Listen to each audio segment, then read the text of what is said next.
Welcome back to my channel. आज हम देखने वाले हैं सांख्यिकी के कार्य और उद्देश्य। इससे पहले हमने सांख्यिकी का अर्थ, उसके लक्षण और उनके क्षेत्र के बारे में जाना है। आज हम देखेंगे उसके कार्य और उद्देश्य के बारे में।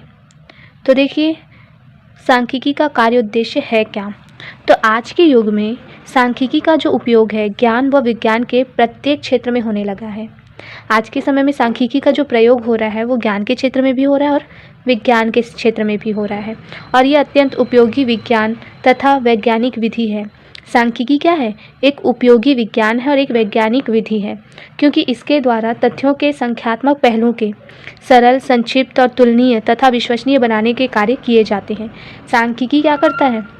सांख्यिकी जो है वो संख्यात्मक जो तथ्य हैं उसको सरल बनाता है, संक्षिप्त करता है, उसको तुलनीय, तुलना करने योग्य बनाता है, और एक विश्वसनीय क्या करता है?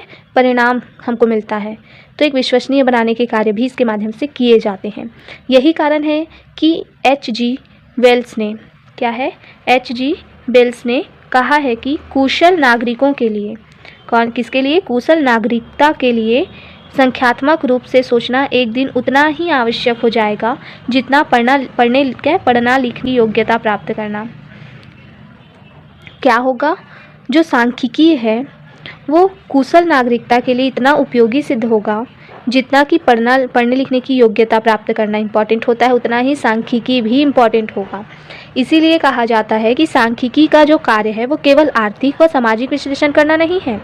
केवल वो आर्थिक चीज़ों का विश्लेषण नहीं करती और ना ही केवल सामाजिक विश्लेषण करती है, बल्कि प्रत्येक क्षेत्र की जो समस्या है उस पर भी प्रकाश डालती है। वो वास्तव में सांख्यिकी द्वारा किए जाने वाले जो विविध कार्य ही इसकी उपयोगिता का आधार है। सांख्यिकी के द्वारा किए जाने वाले कार्य निम्न प्रकार हैं। कौन कौन से कार्य सांख्यिकी के माध्यम से किए जाते हैं? तो देखिए, पहला है तथ्यों का संख्यात्मक रूप प्रदान करना। जो तथ्य है उसको क्या करना? संख्यात्मक रूप प्रदान करना, इसका पहला कार्य है। तो देखिए कैसे तथ्यों को संख्यात्मक रूप प्रदान करता है। तो सांख्यिकी का एक प्रधान कार्य क्या है? तथ्यों को आंकड़ों के रूप में व्यक्त करना। क्या करते हैं? जो तथ्य है उसको आंकड़ों के रूप में व्यक्त करना होता है इनका पहला कार्य। और ये कार्य संख्याओं के माध्यम से सरलतापूर्वक किया जा सकता है। सरल कब होगा? जब इसको संख्याओं के माध्यम से ये कार्य किया जाए तो ये सरलतापूर्वक किया जा सकता है, और इसमें शुद्धता तथा विश्वसनीयता होती है।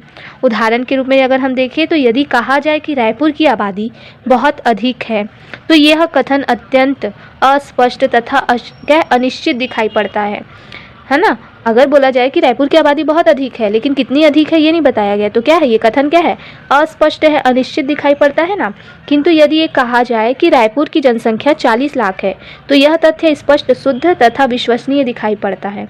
अगर बता दिया जाए कि कितनी है वो जनसंख्या तो हम पता कर सकते हैं कि वो कितनी ज़्यादा है तथा विश्वसनीय दिखाई पड़ती है ना।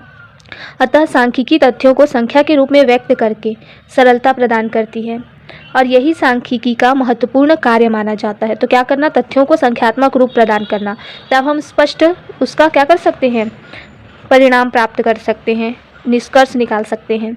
अब अगर इसमें बताया नहीं जाता कि रायपुर की जनसंख्या कितनी है तो हमको कैसे पता चलता? अगर इसको अंकों में जब व्यक्त किया गया तब तो इसमें स्पष्ट, शुद्धता और क्या है? विश्वसनीयता, ये आंकड़े दिखाई देने लगे ना। वैसी है दूसरा है जटिल तथ्यों को सुगम बनाना। तो जटिल तथ्य को सुगम अर्थात सरल कैसे बनाया जाए? तो देखिए, सांख्यिकी का दूसरा कार्य क्या है? विशाल तथा जटिल तथ्यों को सरल तथा संक्षिप्त बनाना है, और ये जटिल तथ्यों को सरल व संक्षिप्त बनाती है ताकि लोग सरलता से समझकर क्या कर सके? इसका उपयोग कर सके। और समाज में तथ्य व आंकड़े व्यवस्थित रूप से विद्यमान होते हैं जिनका उपयोग जनता के लिए उपयोगी नहीं होता, किंतु सांख्यिकी रीतियों का उपयोग करके इन्हें अधिक सरल और क्या बनाया जा सकता है? उपयोगी बनाया जा सकता है। और इसके लिए वर्गीकरण, सारणीयन तथा रेखा चित्र का उपयोग किया जा सकता है। तीसरा कार्य क्या है? तथ्यों की तुलना करना। जो तथ्य हैं उनको पहले अंकों में प्रदर्शित किया जाता है, फिर उसकी तुलना की जाती है। तो प्रोफेसर बॉडीगटन के अनुसार क्या है? केवल गणना ही सांख्यिकी का कार्य नहीं है, वरन तुलना करना भी सांख्यिकी का कार्य है। तथ्यों की तुलना करना सांख्यिकी का क्या है? एक बहुत ही इम्पॉर्टेंट कार्य है।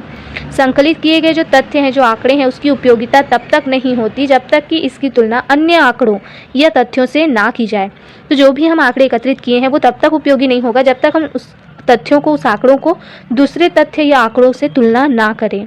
उदाहरण के लिए अगर हम कहें कि भारत में प्रतिवर्ष 2.5 लाख टन चीनी का उत्पादन होता है, तो इससे कोई निष्कर्ष नहीं निकाला जा सकता।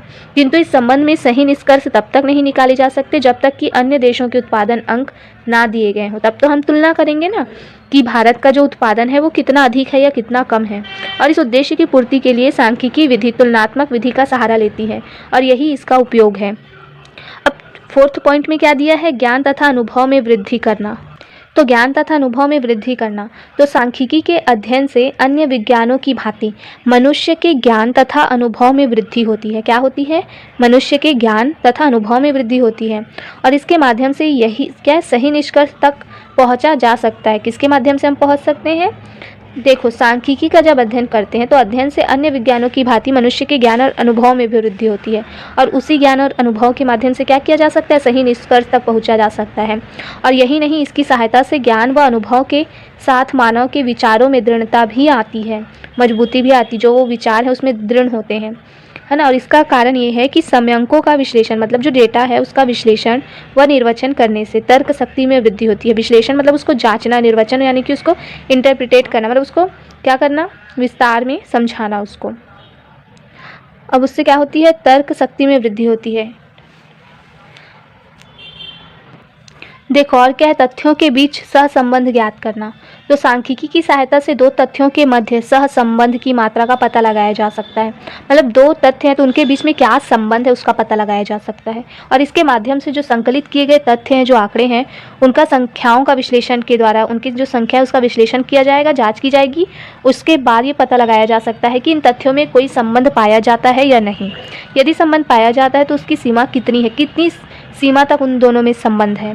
6वां पॉइंट है नीति निर्धारण में सहायता प्रदान करना। तो जिन क्षेत्रों में सम्यक जो है डेटा विद्यमान होते हैं तथा आसानी से प्राप्त किए जा सकते हैं, वहाँ पर नीति का निर्धारण सरलता से किया जाता है। क्या करता है? जहाँ डेटा उपलब्ध है, विद्यमान है ना, या डेटा को आसानी से हम प्राप्त कर सकते हैं, वहाँ नीति का निर्धारण सरलता से किया जाता है। इसके आधार पर आर्थिक, सामाजिक तथा राजनीतिक सभी क्षेत्रों में नीति निर्धारण में सहायता मिलती है। मतलब नीति जो है उसका निर्धारण करने में किस मेथड के माध्यम से उसे बनाया जाए। आंकड़ों तथा उनकी प्रवृत्तियों के आधार पर देश में औद्योगिक नीति, आयात निर्यात नीति, मौद्रिक नीति तथा क्या है, मूल्य नीति आदि का निर्धारण किया जा सकता है। देखिए क्या दिया है? मूल्य नीति आदि का निर्धारण किया जा सकता है। सांख्यिकी के आधार पर ही योजना के लक्ष्यों का निर्धारण होता है कि किस प्रकार की योजना बनाई जाए जिससे हमें क्या हो, लक्ष्य प्राप्त हो। फिर क्या है? 7वां पॉइंट है आपका सत्यता की जांच। क्या है? सत्यता की जांच करना। तो विभिन्न विज्ञानों द्वारा जो प्रतिपादित जो नियम हैं उनकी सत्यता की जांच सांख्यिकी विधियों द्वारा की जा सकती है। यही नहीं, इसके माध्यम से अन्य विज्ञानों के अंतर्गत, किसके माध्यम से? जो सांख्यिकी विधि है उसके माध्यम से अन्य विज्ञानों के अंतर्गत नवीन जो नियम है उसका भी निर्माण किया जा सकता है। जैसे अर्थशास्त्र, समाजशास्त्र, राजनीति शास्त्र, अंतरिक्ष विज्ञान तथा जीव विज्ञान आदि सांख्यिकी विधियों पर ही आधारित हैं। ये सब किस पर आधारित है? सांख्यिकीय विधियों पर आधारित है और इसके अधिकांश सिद्धांत सांख्यिकी पर ही आधारित है।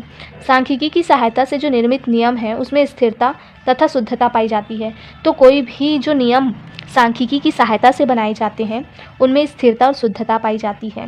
ठीक है, और ये नियम जो है वो सार्वभौमिक भी होते हैं, अर्थात सब में लागू होते हैं। अतएव इसीलिए सांख्यिकी के द्वारा अन्य नियमों का उचित प्रकार से परीक्षण किया जा सकता है। जो अन्य नियम बनाए गए हैं उनका भी परीक्षण क्या किया जा सकता है, उसको भी जांचा जा सकता है। किसके माध्यम से? सांख्यिकी के माध्यम से। तो सत्यता की जाँच करना भी सांख्यिकी का क्या है? कार्य है। देखिए और भी बहुत सारे पॉइंट दिए हुए हैं, अगर आप पढ़ना चाहें तो पढ़ सकते हैं। जैसे कि देखो निश्चय, क्या है? निश्चयात्मक प्रदान करना, और क्या है? पूर्वानुमान लगाना। तो ये सब जो है इम्पॉर्टेंट है। इतने सारे पॉइंट हमने पढ़े हैं तो आपको एग्ज़ाम में लिखने में बहुत ही आसानी होगी। तो ध्यान से पढ़िएगा। कुछ बच्चे तो इसके स्क्रीनशॉट करते हैं और पढ़ने लगते हैं। खैर कोई बात नहीं, ये आपके लिए यूज़फुल है, वही इम्पॉर्टेंट है। आपको जैसा पढ़ना है इसे पढ़ सकते हैं आप। आपको स्क्रीनशॉट से पढ़ना है, स्क्रीनशॉट लीजिए और पढ़िए। ठीक है, तो अब तक के लिए हम इतना ही करते हैं। आगे और भी ऐसे ही जो इम्पोर्टेंट टॉपिक है वो आगे पढ़ेंगे। तो चैनल को सब्सक्राइब कर लीजिएगा और वीडियो पसंद आया हो तो लाइक ज़रूर करना। धन्यवाद।